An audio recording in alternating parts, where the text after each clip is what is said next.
Every year in Australia it gets hot. Like, really hot. Like, a piece of broken glass out in the bush might magnify the sun, start a fire, and destroy a major city type hot. So, every year, fire bans and fire danger ratings are enacted. Restrictions are placed on what people can do and where people can go.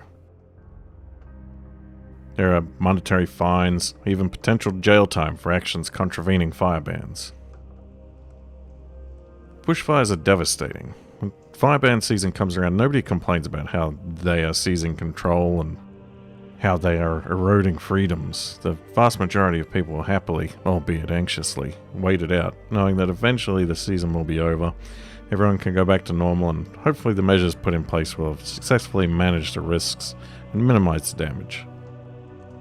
Raging Inferno doesn't care if you feel like it's your right to endanger yourself and others. It burns just the same. It doesn't care if one political party thinks it's not real or if the other party thinks they can put the fires out with magic beans. The fire just jumps from fuel source to fuel source, consuming and spreading, and if left unchecked will happily burn everything it touches to the ground. When it comes down to it, there isn't really all that much a single person can do in the face of the conflagration. Sure, you can prepare, you can take safety precautions, you can follow recommended guidelines, but the more people who are forewarned and forearmed, the better.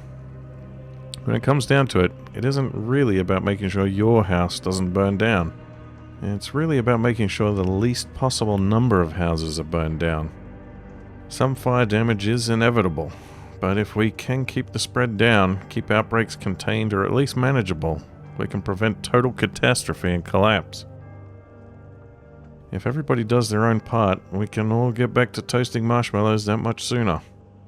If everybody lights up now, because fire is, after all, an inalienable right, and ain't no man who can say otherwise, then there may not be any marshmallows to toast, or any fellow men to toast them with. It's May right now. We're expecting a cold snap in a few days. It's been raining. A fire right now is very unlikely. I could light a fire and toast some marshmallows right now. Except I'm out of marshmallows. Would marshmallows and matches be considered essential?